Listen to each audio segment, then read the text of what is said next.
There are still things I hang on to, though so little remains for me to hold. A few crumpled bills in my pocket, clothes either torn or dirty, but likely both. Bedraggled as a seagull gripped by the pooling weight of an oil-slick sea. Where's there for me to go? What refuge to make my happy home? I teeter. The weight in my head is enormous.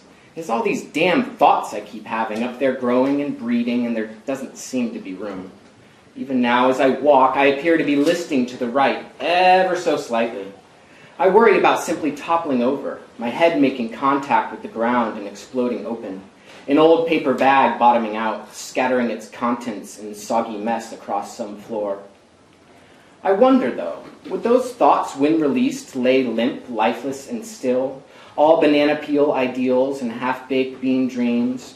Or would they lurch upon skittering insectile legs and make for the corners and edges, some carrying those thoughts still mired in conceptual infancy on their backs like an ant colony in flight, the able hoisting the larval to safety?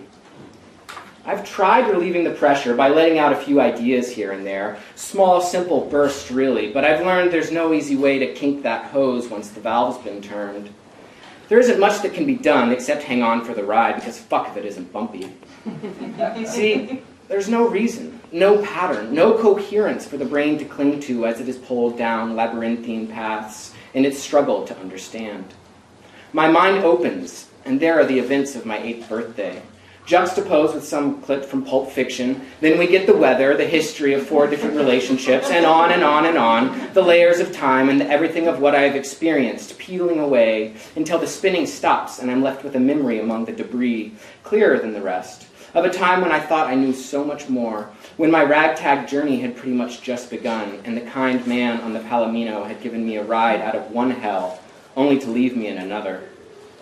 The entrails tell the tale as yet untold by the details of what we present to the world as the facts and figures behind who we are. The dust was in my throat. I walked along the highway's edge with my hand gripped to fists.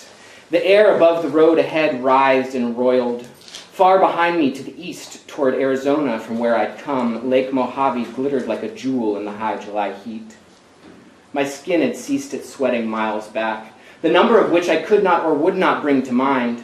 It was far too hot to be traveling without water. A car had passed, and I'd stuck out my thumb to no avail. I felt like blaming someone for just how fucked everything had become, because that's one of the few things I'd always been able to say with confident certainty that I'm good at. It was wretchedly hot. I'd been in Nevada too long, though truth be told it had only been a day. And the moment I first set foot in the god-awful state, I felt something tugging at my gut, and while I hadn't really understood it at the time, now I know it's because this state is a horrible, horrible place. Even my salivary glands seemed to have quit functioning entirely. Either that, or they had switched to producing dust in lieu of spit. I'd never been so thirsty in all my life. There was an image in the back of my eye of my mouth as a portal rising out of the earth from which all the dust that ever was or will be poured forth in great billows. It seemed I had discovered a new meaning to the phrase, "he gritted his teeth," found a new example of life rolling along in perfect lockstep to my delusions. My mind meandered, and I pulled out of my body and let my feet take on the blind work of getting me to wherever it was I was going. I don't know what it was exactly, maybe the dust in my throat or the heat or the fact that I hadn't given my head any vacation time in far too long, but suddenly I found myself thinking of Darcy, this girl I knew back home growing up. It had been forever since I had last seen her, but there on the television of my mind, the hissing gray snow cleared long enough for me to see her so well I swear I could smell the perfume she wore, escaped by Calvin Klein, and taste the electricity of her mouth upon my dry, chapped dust lips. She'd probably be with me still if I had stayed and helped her out of the mess I'd gotten her in. But I didn't. So as far as I know, she's still back there in her cabin in the trees, wholly monogamous with the dark lover I'd introduced her to, he of the bald, bloody cottons, the blackened spoons, the dim old needles. Looking back, I plead forgiveness. What did I know then? What do I know now? Enough. Enough to be disgusted with the memories that run on endless dusty loops behind eyes screwed up by a scorching southwestern sun. With the rig plunged, done, there was only stillness. a vacuum of it, a pocket hole Darcy would create in that brief span of time, a place where all feeling stops, a void of capitalized null, no vibrations of feeling, no tremblings from the heart, except sometimes there are, but those are generally only echoes swallowed up by another dip into the black. That's all a fight with me would ever need to be complete.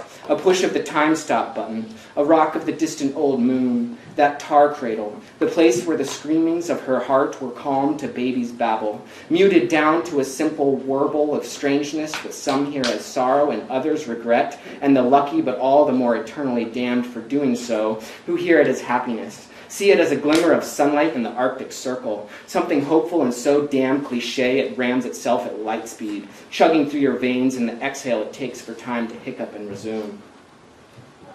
Then she would lie back into pillows.